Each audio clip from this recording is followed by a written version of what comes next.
put it in the chat. We are excited this morning.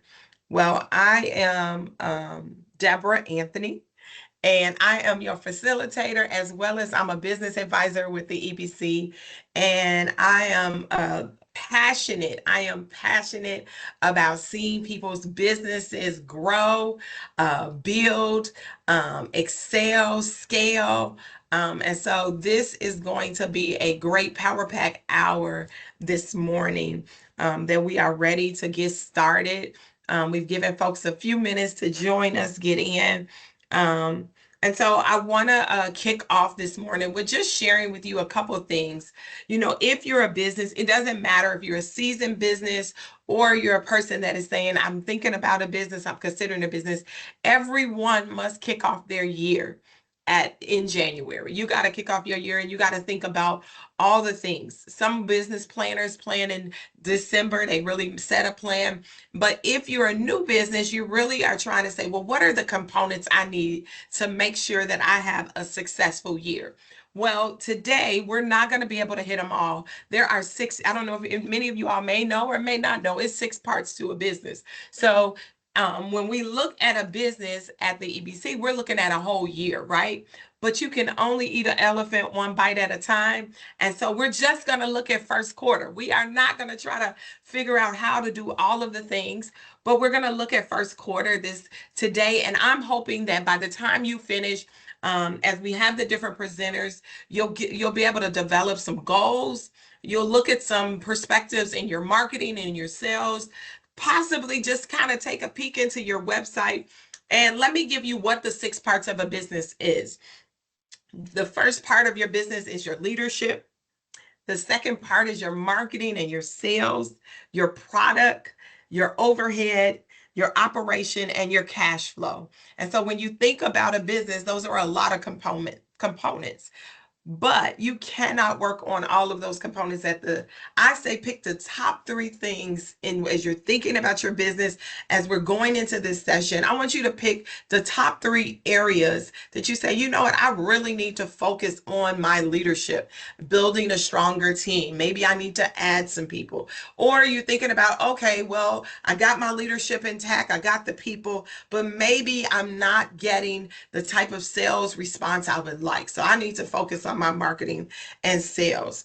And so maybe you say, well, wait a minute, I got that under control. I need to focus on my overhead costs. I got to reduce the amount of cost that is coming in my business that I'm not making the profits I would like to see. Or you say, you know what, I need to focus on structure, on my operations. I need to enhance it. I need to build it. Or you say, I got a cash flow problem. I can't grow because cash isn't coming in the way I thought, and I maybe need to look at that. So as you're thinking about setting goals for the next 90 days, I want you, as you listen in to how to set goals, as you listen in on some of the social media and website optimization, or you're a new business and you're like, I don't know where to start. I don't know what I'm doing. Let's begin to think about what are some of the goals you need to set for yourself. So we're going to have a great time today. I don't want you all to feel like, oh my gosh, I'm not where I want to be. Well, you're at the right place at the right time today.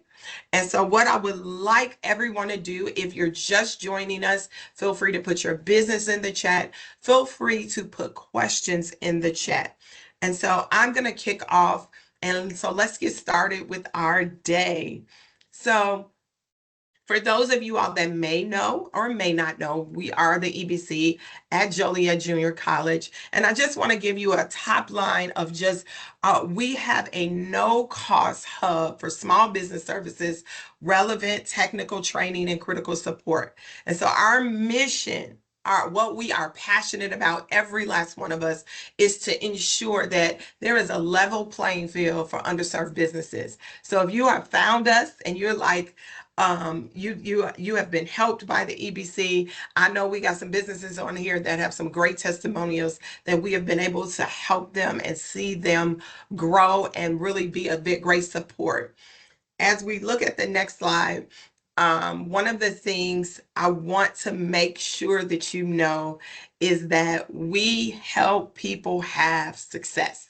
We help elevate you. We make sure that the EBC, that we are providing clear, just uh, clear programming, clear training, clear support. And so before we get started, I want to play a video for you all that really highlights our 2024. And if you are a business, before we hit play, make sure you highlight and celebrate what you were able to accomplish in 2024 to your customer, because it's important to just reflect, celebrate, and recap. So look at our 2024 recap. We had some amazing businesses we were able to help, and I'll be right back after that.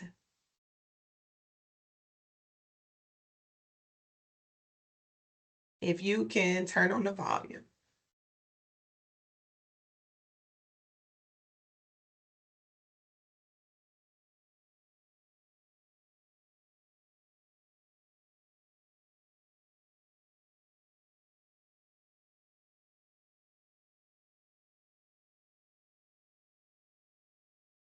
Y'all bear with our technical support. Shout out to Bella. She's going to get that technical support up for us. Thank you all for being patient.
Thank you all so much. That was just a recap, and we were missing our little bit of music, but I hope you all were able to really just see some of the things we were able to do, many grand openings, many businesses we were able to support in our community.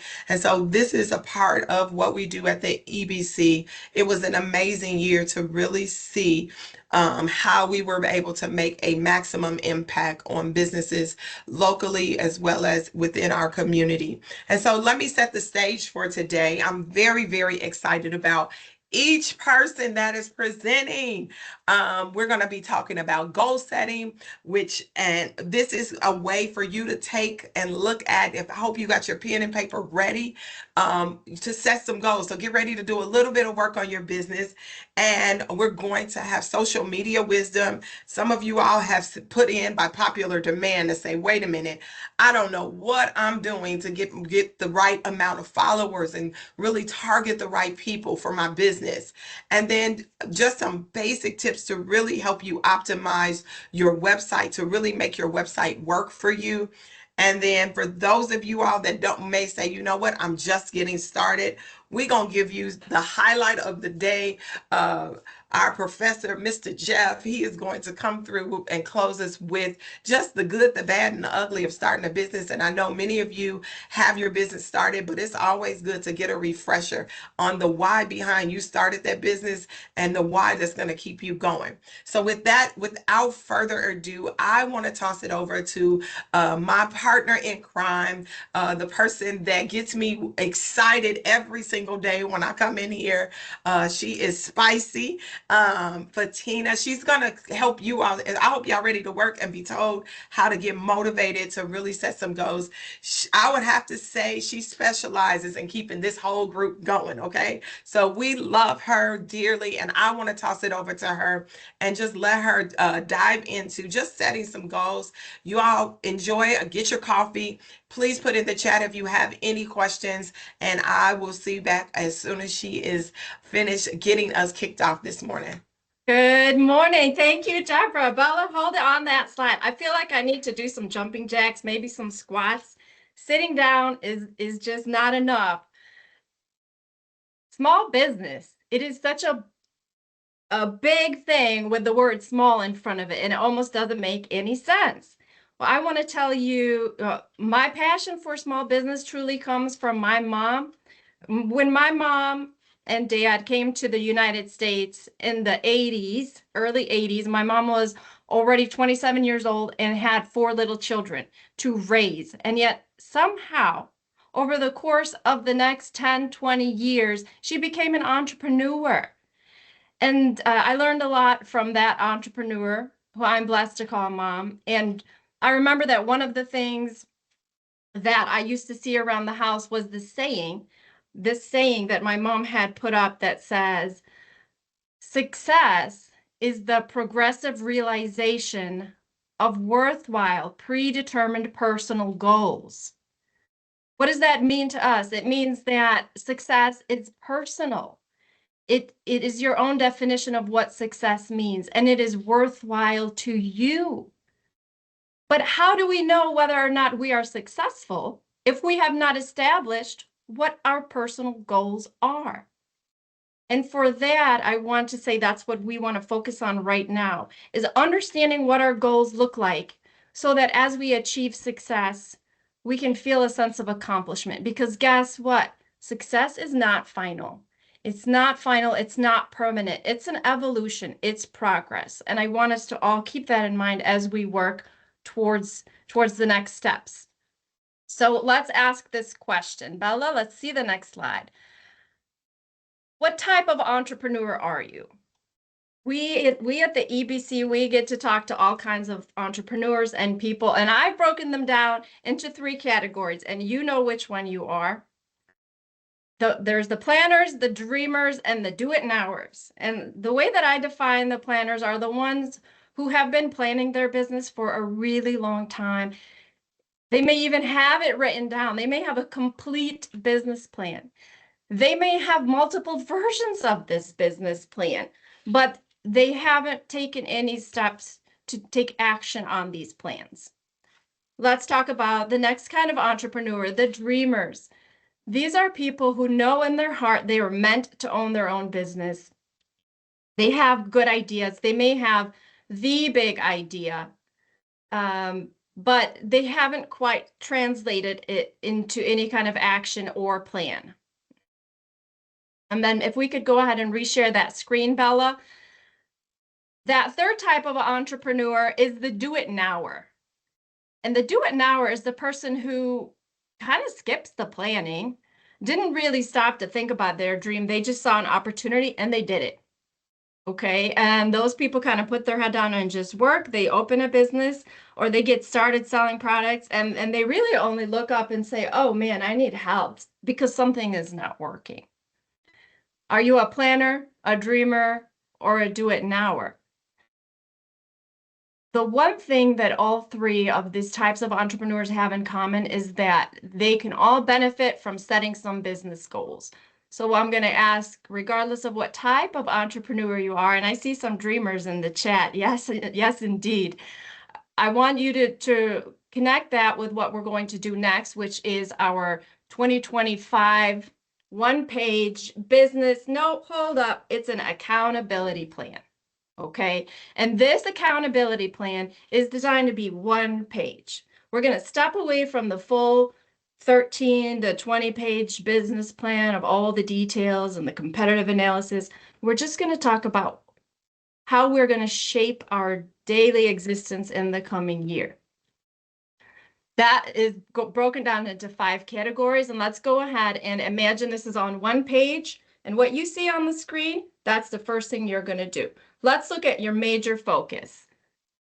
Next slide will give you some examples of a major focus.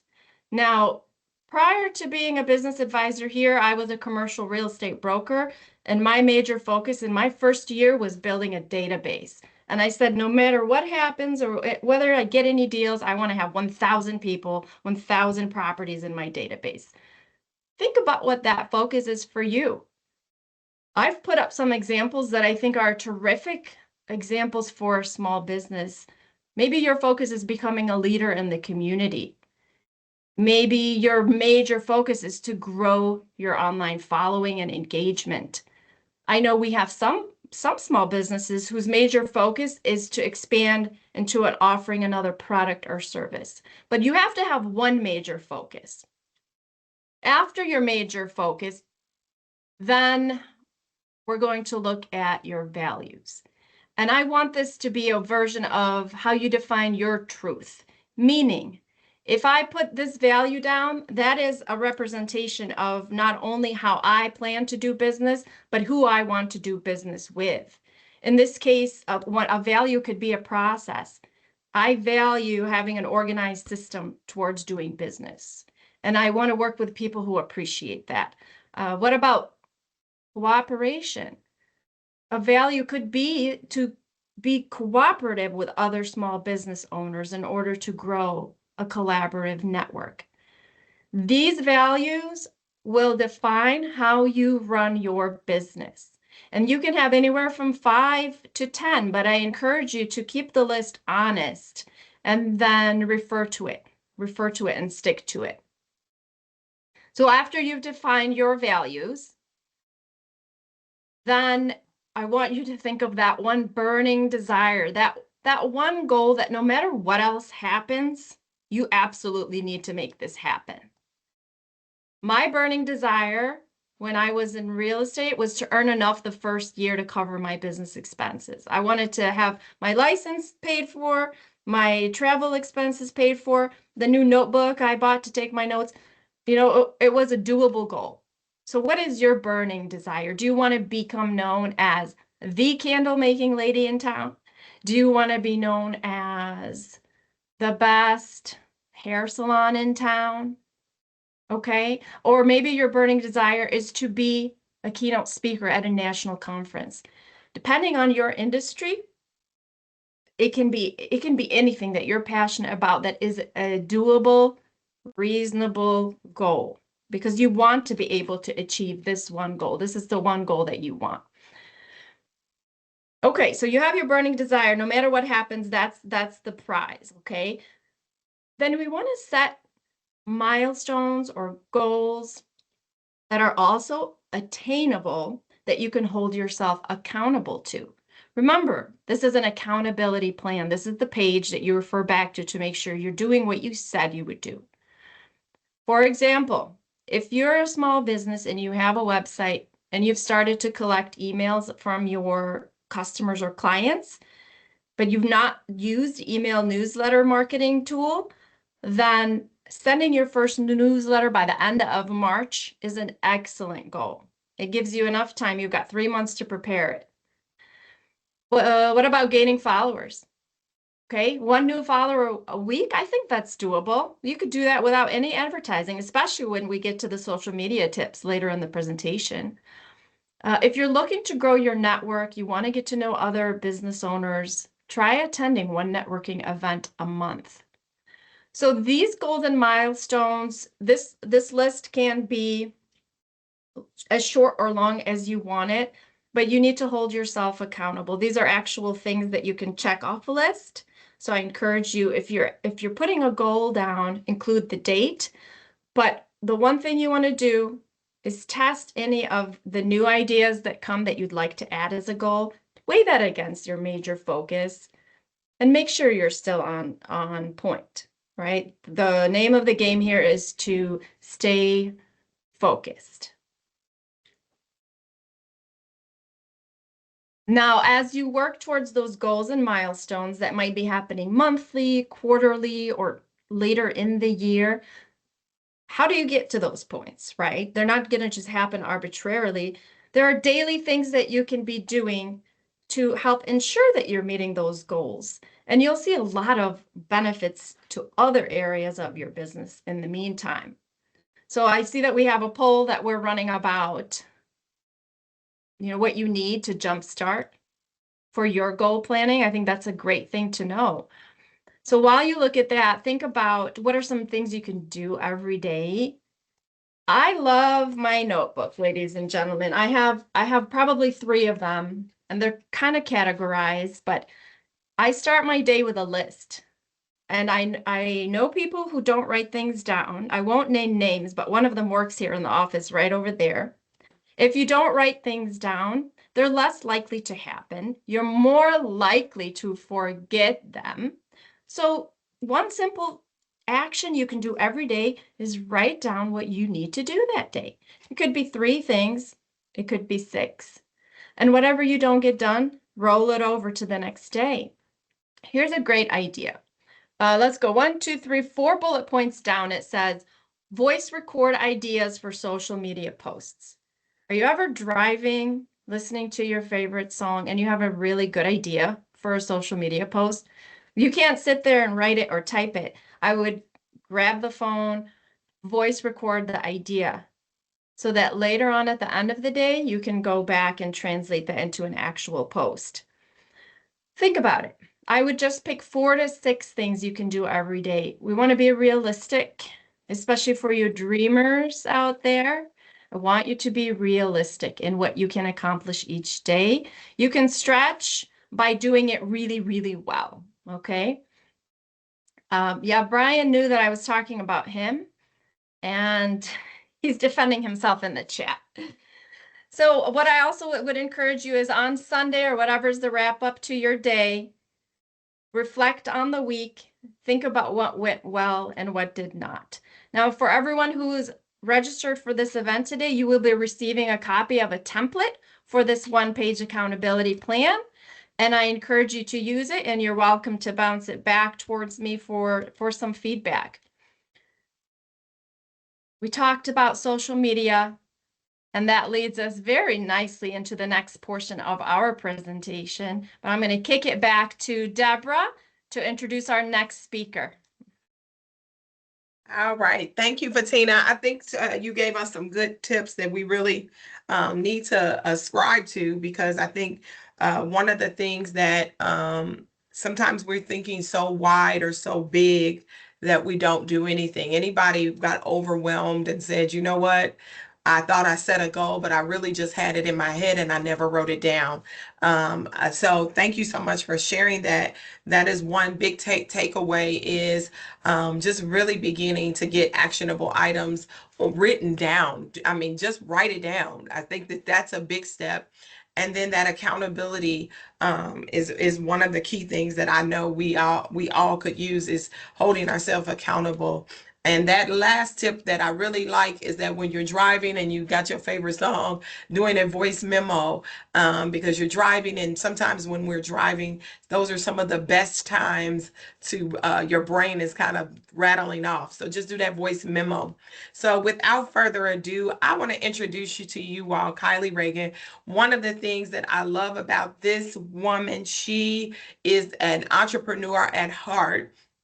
She was working in a corporate job and as a salesperson, and she just was fabulous at organizing, and her friends saw it, and her passion was to start an event planning business. And she came to the EBC with her idea, and we helped her build the infrastructure, but all along, the heart of the matter, she had the heart to do it.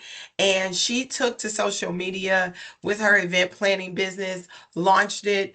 I have to tell you also a secret about her. She's not going to tell you all this, but she is booked, completely booked to 2026 with events. So you want to pay attention to somebody whose business is successful and listen in to how she spent $0 on marketing. Y'all hear me? She didn't pay nobody. She didn't give Facebook $5. She went to work. So I think this is somebody you all need to kind of listen up to because her business is fully booked in 2026 with events.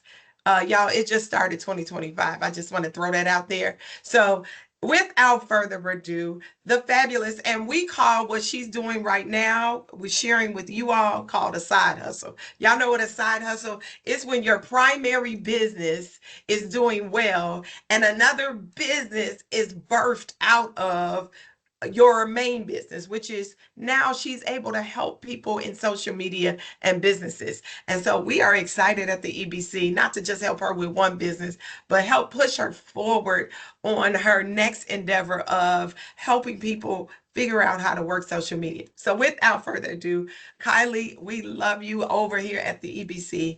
Toss it over to you. Gosh, I feel like I could like fight a lion right now. That was an amazing introduction. Thank you. Um, I am so excited to be talking to all of you. It's crazy to see my face on a screen and I get to be the one talking. Because I've only been with my business now for coming up on 2 years, so things are really, really great. I'm really excited to chat social media. Deborah was absolutely right. I have never spent a single dollar, a single penny on paying for. Um, can you guys hear me?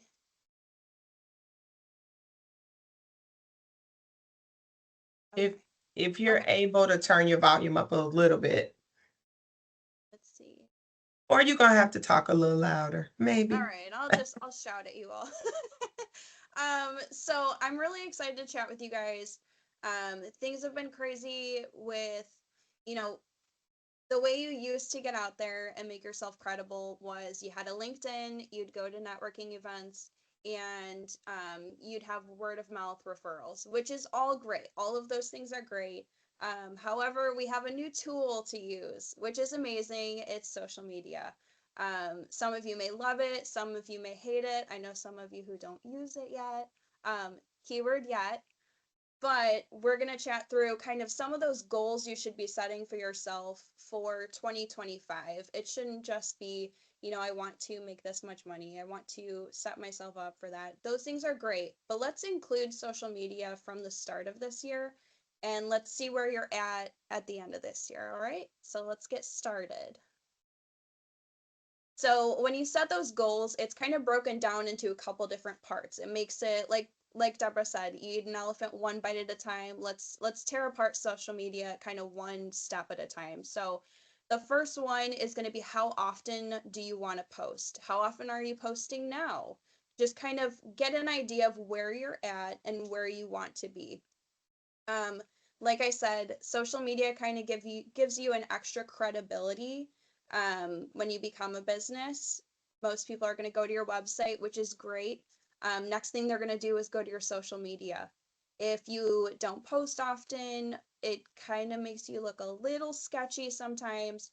So we want to make sure you're posting genuine content, consistent content, and then it keeps your followers engaged with you and they feel like they kind of know your business. They feel a part of your business, which goes back to the heart of it. The second one is going to be, what are you posting? So I've chatted with a lot of business owners. They struggle with what to actually post, and we're going to talk about quality versus quantity. So you can set a goal. My goal for my personal self for 2025 is to post a quality post every 3 to 5 days. That's going to be me going out and saying, hey, hire me as your coordinator. Do you need a planner? Let's chat. Here's what I would do for you. All of those things. The rest is fluff. Fluff is great because it can show off your brand or your personality. It can engage some of your clients. If you're, I have another slide here in a little bit where we'll break all of those things apart. But we want to make sure we're posting um, quality posts. Something like that might look like if you're a bar and you have a drink special every Tuesday.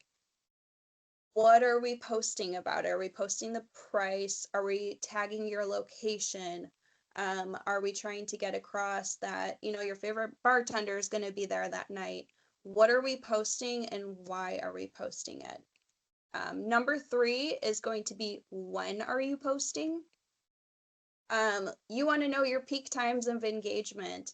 Facebook does an amazing job as a business on there to see when your peak engagement times are. How many of them are men? How many of them are women? How many of them are from a specific town or a specific area? So definitely utilizing social media to figure out when your clients are most engaged with you.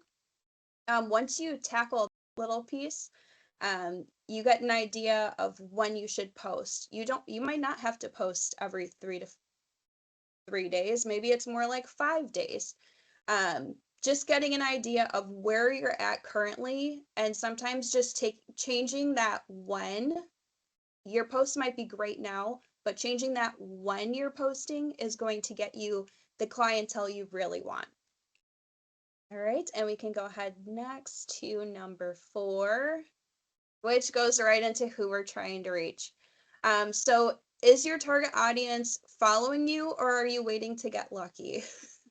If it's waiting to get lucky, I'm going to tell you right now, we're doing the wrong things. If most of your followers are your personal friends and your family, those are great things because we want to use them as tools to invite their friends, invite coworkers to come and follow your page, which is amazing. But we want to get other people to follow you, right? We want to grow that number. We want to have, couple K followers, whatever that goal is. If growing your followers is one of your goals, then let's chat through that. Some of the things that you can do, I tag everywhere I go. If I post it on my story, let's say I take a picture, I'm going to go get a coffee after this from my local coffee shop. I'm going to take a picture there. I'm going to tag the business and I'm going to say, your favorite local wedding planner needs coffee. And I got mine here. Thank you for caffeinating your local professional. I'm going to tag myself there. Then I'm going to capture their audience as well as mine. That's my main focus is being a local business. So that's why I do those things. So trying to figure out who you're trying to reach. Great things for this. That could be like if you're a niche business, something you can do is look at Facebook groups. You are allowed to post in Facebook groups. Most of the time, like mine, I follow like Illinois weddings, Illinois wedding planning groups, Illinois wedding professionals, all of those different things. But for you, for your business, it might be something closer to that. But reaching out and branching out is not a bad thing. If it works, great. If it doesn't, you learn from it and you do something different. Just trying to change that mindset. Number 5 is going to be why you're posting. So that heart of your business, that brand identity, that is what makes you as an individual business owner or entrepreneur special and unique. That's why people should invest in you. So I always say that my business is, I am not your typical wedding planner. We think of J-Lo with the slicked back hair, the earpiece, very professional, knows exactly what to say when to say it. I am not. I always say I'm like the bonus maid of honor that you didn't know you needed. So I play on that. I make myself approachable. I make myself someone that you would want to spend most of your day with. Same thing for your business. If you guys do something special, post about it, talk about why it's important to your brand. All of those things are what makes people want to come follow you and stay along with your journey, especially if you guys are, brand spanking new.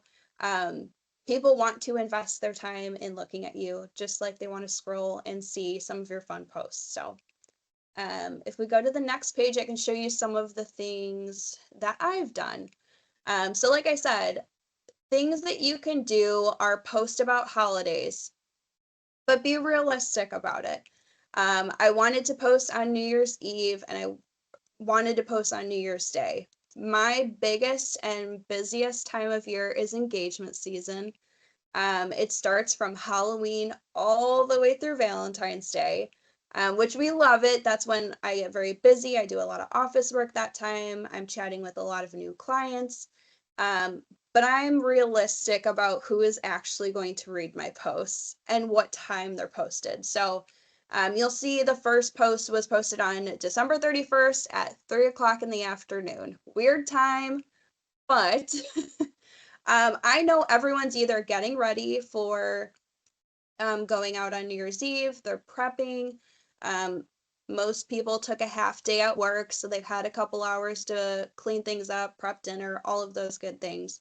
But I want to stay relevant, so I'm going to post pictures that pertain to my business. I'm going to put in my hashtags because if they're following along on my socials, they're either engaged, planning their wedding, or they're looking to hire someone. Because no one's going to follow a wedding planner unless they really wanted to plan a wedding. So I'm going to keep it short. I'm not going to post the meat and potatoes of my business. I'm not going to tell them to come hire me, but I'm going to stay relevant in their page. If they don't see it that night, they'll probably see it the next morning.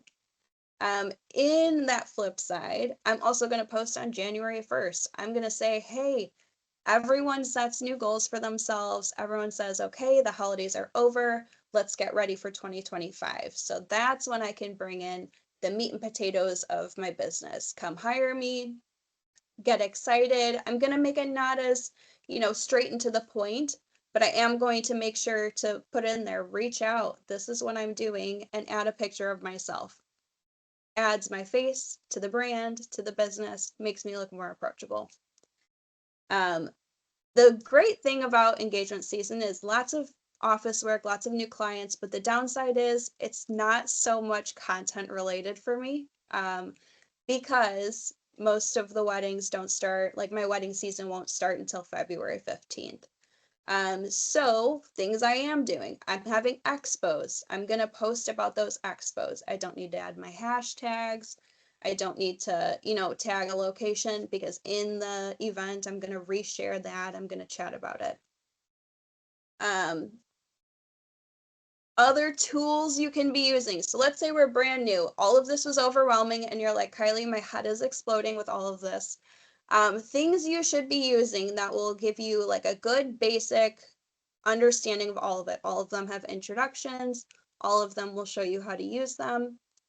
Meta, if you don't know what Meta is, it's a great tool on Facebook. Go ahead and do their intro on it.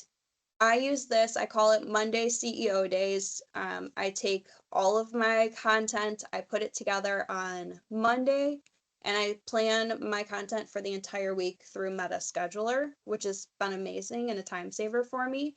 They track those activities like I talked about. They'll tell you the quick to quality information. So it'll tell me how many people clicked on my website and went to my website, how long they went, and Canva and CapCut. So definitely do some information on those, okay? Kylie, I don't want you to go anywhere yet. Oh, okay. Because I got one question. Yeah. I asked the poll in the chat, what do you need most help with in social media? And the number one was content. So if you could spend a few minutes on that piece, because I think that's where everyone kind of trips and falls, because they feel like I don't know what to post about, and most people will promote themselves versus what they do. Okay. So content is the fun one. So anytime you have an event going on, let's say you're going to be hosting something. Let's say you're a bar, you're hosting bingo that night. It's a themed bingo. Let's say we don't have much to post about it other than the fact that we have bingo and we have this event going on. We know all of the quality information there. We know what time it's going to be. We know that we need people to show up, and we know that we'll have something on special, or we have this specific DJ showing up to host it. Those are your content. Let's take a picture of the sign. Let's post the flyer. Let's post a picture of the bartender with the cute Hawaiian lei because it matches the theme of that evening. We're attaching something that makes it more local, makes it specific to your business, but we're also putting the meat and potatoes into the post. Other examples could be Let's say we are a salon and we are doing a new brand of something. Post a fun video of it. What makes you stop and when you're scrolling on social media, what makes you stop to look at a post? Think about that. Those voice memos are great when you have ideas, but social media is a great tool because what makes us stop to look at those posts? Is it the song? Is it the location? Is it the coloring? Is it a black and white photo versus color? Those are all things to kind of pick apart from what others have done. Especially if there's a business you look up to, totally try it out. The worst you can do is post it and nothing comes of it, but it's more hurtful if you don't even try. Awesome. Well, I appreciate you. Thank you. You can definitely welcome to put your information in the chat. Those of you all that may need additional resources and need some help, we definitely would love for you to connect with her. So before we move into our next segment, I want to toss it over to Fatina. For those of you all, we have some upcoming things and I want her to share them with you. They're very, very important. So I'm going to toss it over to Fatina to share about a few of the events that we have coming up. Over to you, Fatina. Yeah, so we're just for the sake of everyone who might not be able to stay till the end, we're very excited about an upcoming series of presentations that you can register for today. And then we're going to kick it back to Chris, who's going to talk more about website optimization. So starting next week on Wednesday, 1 week from today, we're kicking off the Comcast Digital Marketing Series.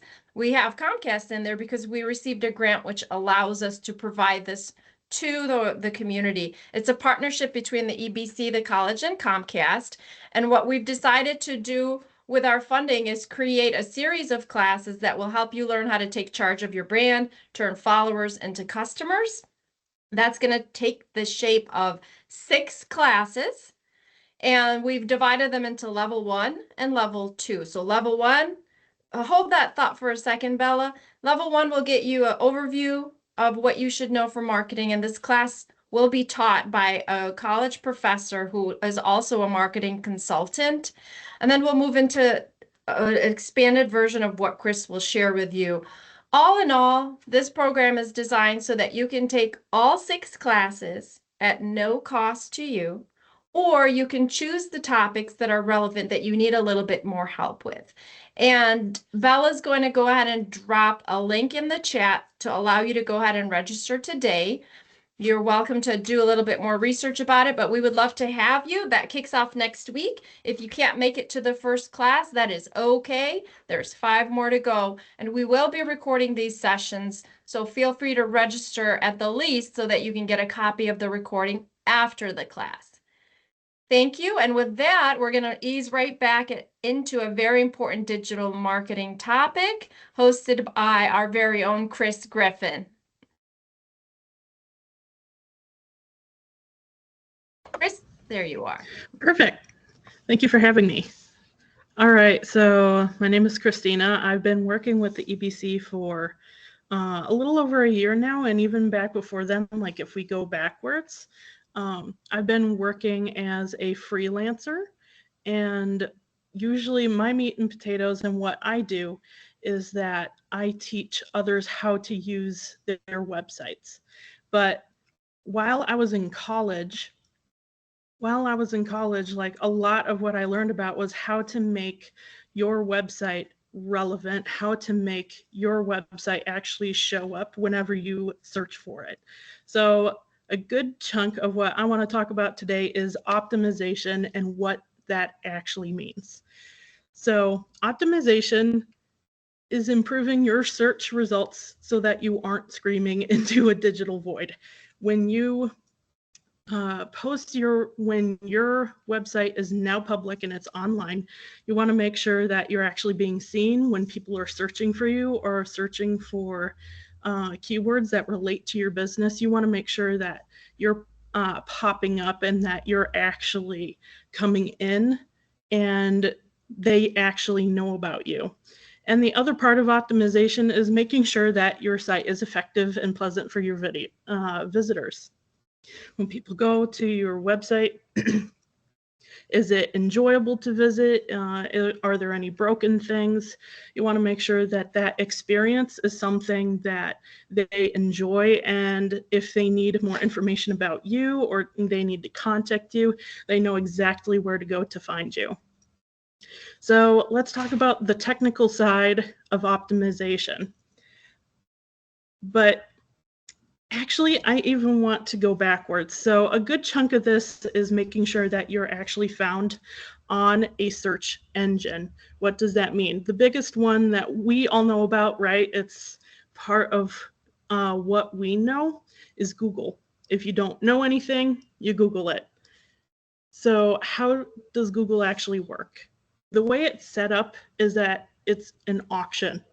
And so every single time you go to type in a keyword, every single time you go to search something up, an auction takes place, and it takes place in milliseconds. When you search in a keyword, businesses that are online have put in their bid, and they want to make sure that they're showing up first.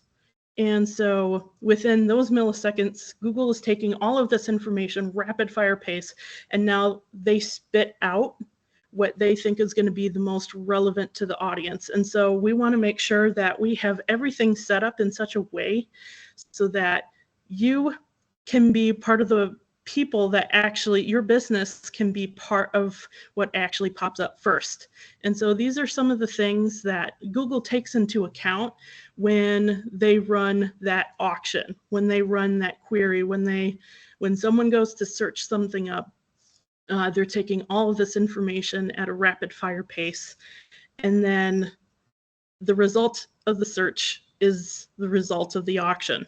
So how to improve your results in this Google auction are these three things for the technical side that you can control. Number one is broken links.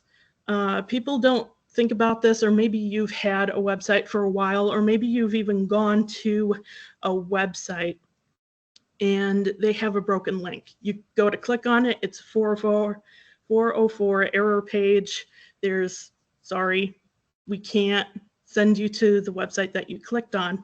And that impacts how Google, like how you can show up in the search engine. That's part of what Google takes into consideration to make sure that you're top at the, at that results page. So a couple of ways you can fix it is making sure that you either delete the link or you can amend the URL to make sure that when people do click on the link, it's relevant, like it takes you to the website that they want to go to. Another one is the speed checks. This is something that you might not consider until you're actually that person on the end of the website trying to click into something. If your site doesn't load in 3 seconds or less, you may be losing site visitors. How you can fix that is by compressing your pictures. There's a lot of different ways that you can find ways to minimize that load time so that when people click on your site and within 3 seconds, you're already showing up. Your site is already loaded. They're seeing the content that they want to see, because if for whatever reason they can't load the site, you may have already lost some people. Another big one that Google takes into consideration at their auction, their search engine auction, is making sure that your site is mobile responsive. Does your design translate well to mobile devices? And making sure that when someone hops on their phone, they're looking you up, they're typing in your domain name, and then if for whatever reason it doesn't show up well on mobile, if there are things that are cluttered, people can't understand what's being conveyed to them, they're not going to stick around. And that's something that's also considered by Google. Biggest thing to take away in terms of how Google sets up the search engine auction is relevancy. This is the one thing you can control, and that is taking to consideration if someone searches for a term like local business nearby me, a Mexican restaurant by me. I want to find out wedding planner nearby me. I want to make sure that it is relevant to the audience. So if I am looking up, I want to find socks for gifts for Christmas, and then all of a sudden I have a bicycle showing up on my search engine page. If that's showing up in my searches, I'm not going to click that because that's not what I'm looking for. And that is something that Google takes into consideration during that auction. What is the most important? What is this user looking for so that they can come back again? Making sure that they have the relevant information that they are looking for so that they will come back. So a part of what makes creates relevancy is making sure that you're using keywords on your website pages. That is, say for instance, if you're a shopping page and you're selling candles, making sure that you have candles in there, maybe making sure that you have something to do with the scents, because a lot of people may search by scent, making sure that you're searching by how local this business is, seeing if it's a digital online shopping page or if it's a physical presence like a brick and mortar store. Like, these are all keywords that you can put into your website so that Google crawlers, their website crawlers, can latch on to that information and go like, oh, okay, like if someone is searching for candles, I know what to spit back out at this person searching for candles. Another part of site content that you can think of is making sure that you have updates done when needed. What does that mean? That may look like outdated information on your site, like for events, like for, say, something that's like an upcoming something or other, and then all of a sudden, or maybe like even an old sale, like a Christmas sale, and you're trying to advertise it. Like, if it's not updated, that's also something that Google will look at to make sure that it's like giving the person that they're that's searching a good result. And so I also I see some people talking in the page. So of course you can use Google Ads or ad search in order to get to the top of a page. But even more than that, if there is something that someone is looking for, like say they're looking for the local business like Jitters, and if they're not paying for Google Ad search, but it's what the person is looking for, that is absolutely, like, they're going to give you that information that you are looking for above what you paid for in ads. So literally everything is key with relevancy and making sure that you are the most relevant thing to your audience and doing that work and that research and making sure that you're exactly where your audience needs you in order to find you. And thank you so much. I will throw it back to Fatina. Thank you, Chris. So as you can see, we're very much in tune with marketing when it comes to small business. I encourage you to click on the link and find out more about our digital marketing series and be a part of it. Now, for those of you who have been in business for a while, you may or may not want to stay for the next part, where our resident reality checker, Jeff Schultes, is going to talk about the whole concept of the why behind your business. So if anyone needs to drop off, we are 4 minutes to 10. We completely understand. But if you have 10 more minutes, I encourage you to stay. There's for sure going to be something valuable that comes out of Jeff's mouth. We like to think of him as the guy who asks the questions you are too embarrassed to ask, so you don't have to do it.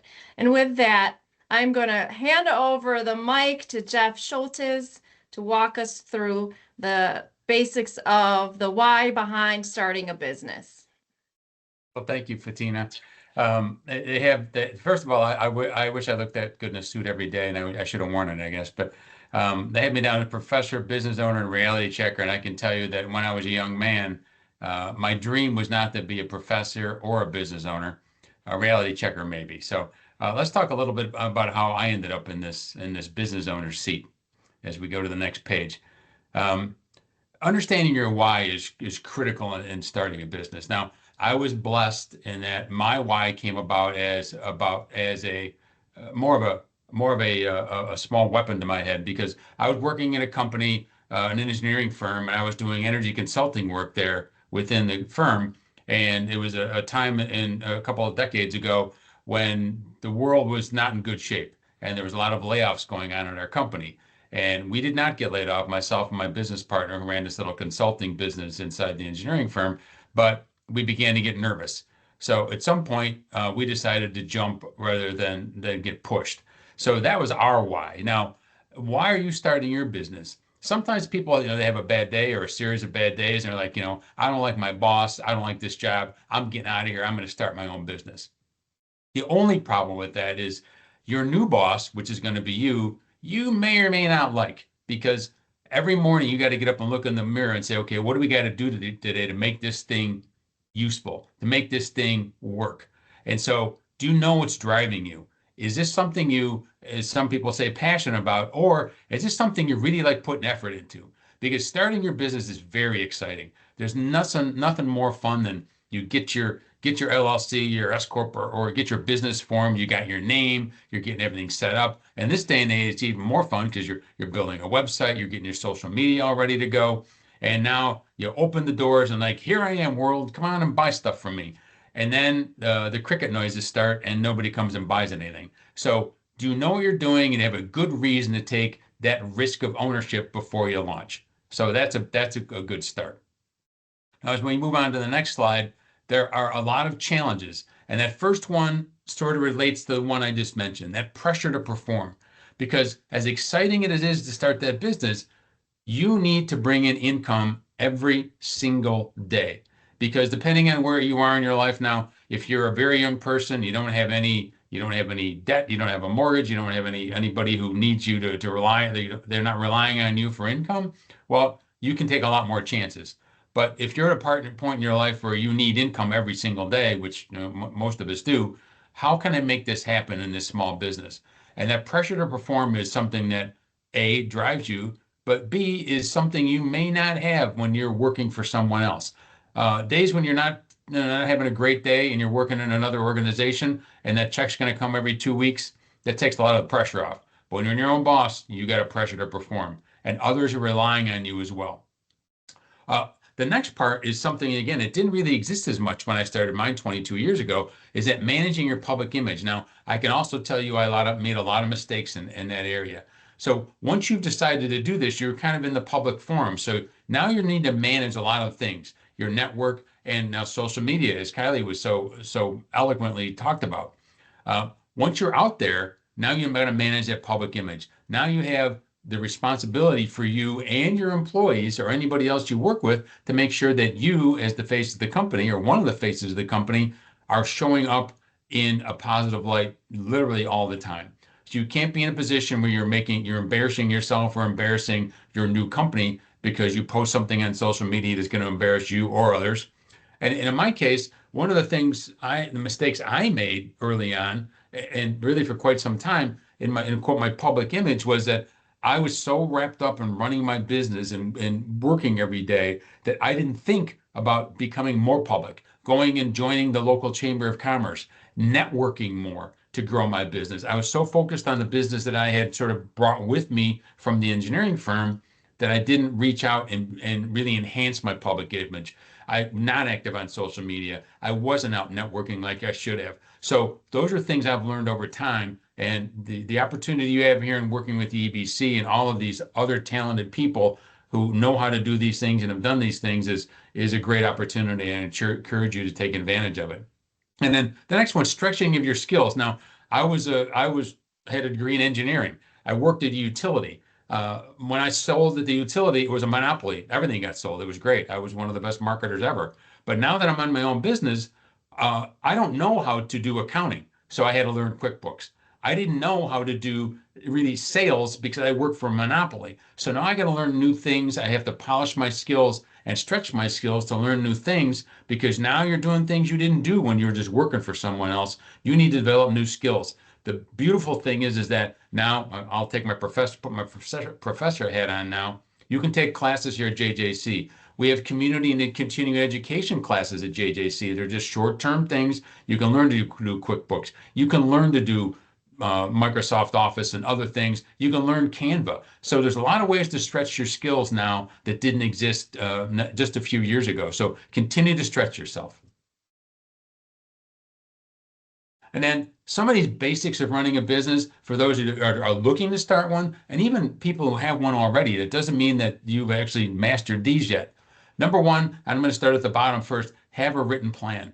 I will admit freely, when I started my business, I'd already been doing this type of consulting I was doing at the engineering firm.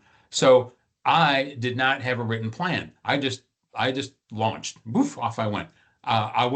Didn't even take the time. Now, one thing I did take the time to do is within the business plans we work on with our small businesses here, there's something called a SWOT analysis: strengths, weaknesses, opportunities, and threats. I did that on big pieces of paper on the wall of my basement when I started my business. Now, there's a lot more glamorous and easy ways to do it than writing it on the wall in the basement, but having a written plan and the goal setting that we talked about earlier are very important. Part of that, part and parcel, is in that financial responsibility, because now you're not just sitting at your desk all day and cashing a check, or even better, getting a direct deposit and then going about and having a good weekend. Now you're running a business. You need to worry about, where's that money coming from? How am I getting it into the bank properly? How am I paying my bills? How am I paying my taxes? Are my employees getting paid in a timely manner? Do I have workman's compensation insurance? And on top of that, before you even start that business, you need to have good credit. Good personal credit is critical when you start a business, because when you go to, whether it's sign a lease, buy anything for the business only existed for the last 4 days when you've got your LLC, so your business doesn't have any credit. They're going to look to you for the financial backing for that company. So you have to have good credit, save your money, get good credit set up so you're ready to go when you get that business started. Now, when you start a business, again, one of the fun things is, hey, let's pick a name. Well, I'll tell you another horror story. My business partner and I had our name all picked out, and this is 22 years ago. We went to a lawyer to get all this set up. And don't do that. Talk to one of the business advisors here. We can help you get all of your business structure set up. But we went there and we had a name in our heads. We sat down in front of our lawyer, paying probably back then $200 an hour for a lawyer. And he said, "What's the name of your business?" And we told him, and he went and looked it up, and he said, "Somebody already took that." So we spent another hour trying to come up with a business name, paying $200 an hour. So, name and structure sounds easy, but we're here to help you with that. And it's not going to cost you, it's going to cost you $0 an hour. So that's something that we can get started with, but that's a basic. And then having clear ideas about what you want to do, thinking that I want to open, the world's best corn dog stand are great, but having a clear idea how that's going to translate into an income, and how am I going to structure it, and how am I going to sell enough corn dogs to pay the mortgage or the rent on the building that I'm taking care of. So we can help you do that. But thinking these things through, planning before you launch is critical. And I did it accidentally, really, because I already had a business I was running at the engineering firm. I just took that and moved it into the public sector, or into the private sector, owning it myself. So I was lucky in that way, but it's better to be lucky than smart sometimes. But I strongly encourage you to do the smart thing and do the planning and do the thinking before you just launch a new business. And here at the EBC, we can certainly help you with that. And it's to start a new year is a good time to start these new ideas. So I encourage you to come and visit us. Thanks, Jeff. And for those of you who have not been through Jeff's 4-week Intro to Entrepreneurship course, just know that there's another one coming up soon. So Ms. Deborah has given me the privilege of sharing some final thoughts before I kick it back to her. I want you to remember that the whole journey that we've taken here is about vision to reality. So as you work towards your goals for 2025, think about your vision And if you're already in business, what was your vision back when you were still passionate and happy and smiling all the time? And then let's translate that into reality. Remember my mom, remember Fatina's mom. Success is the progressive realization of worthwhile, predetermined personal goals. Success is personal. Do not compare yourself to the person next to you. You have the key to move forward and bridge the gap from your past to your future. That key comes in the form of education, motivation, consistency, and a little notebook. With that, I want to thank you so much. I'm going to kick it back to Deborah, who's going to close us out for the morning.